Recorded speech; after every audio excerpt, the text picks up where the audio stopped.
ganun kasi parang sa lahi siguro talaga kasi kung mapapansin mo, yung kamag-anak nila doon, naglalakad mahilig maglakad parang mayroon ding pero mas mabuti yun kumpara dito, mas malala kasi si ulit kasi nakakulong talaga.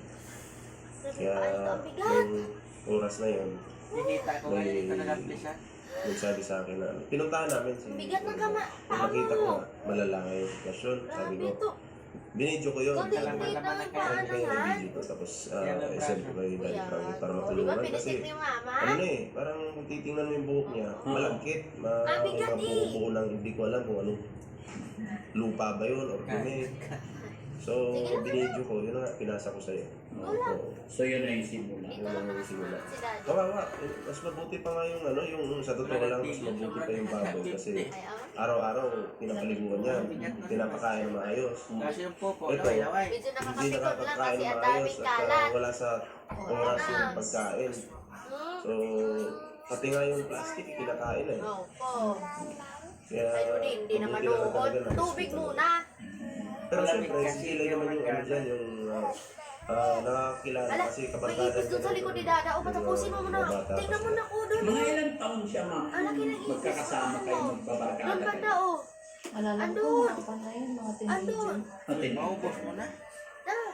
Kasi kalaha ay pan Kung 40 siya, ako 30 sila doon. Teenager ko talaga. Papanoorin mga anak. Sa ngayon, edad ilan na palagay mo?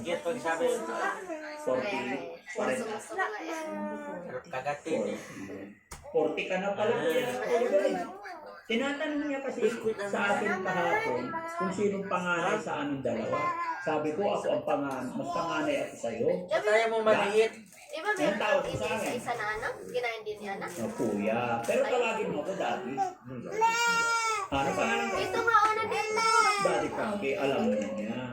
Nakakatuwa talaga. At saka alam nyo, nung last na pinasyalan ni Nanay Ansil dito nakaraan bago magpasko, iba na yung mga kanta niya. Nag-iba na talaga. Itapon na niya pagpalintay kaya pag ako magbigay isa na yun.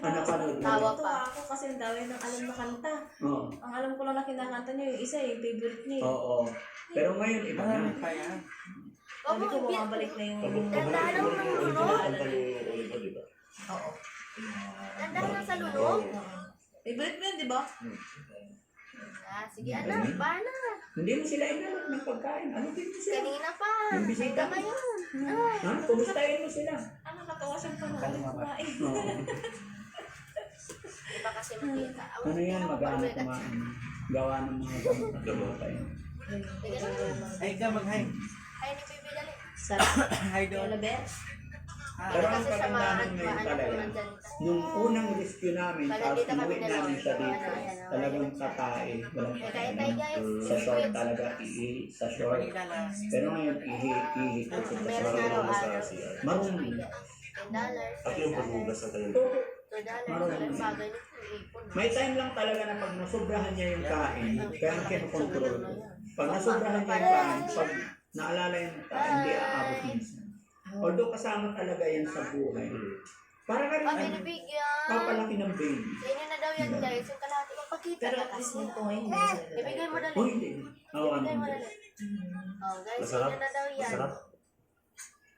Okay. Nakakatuwa nga eh.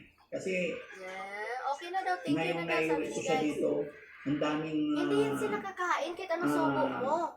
nagpapaabot ng tulong, ang daming Hindi yan sila nagmamahal. kakain. Ha? Sana dyan si Ano?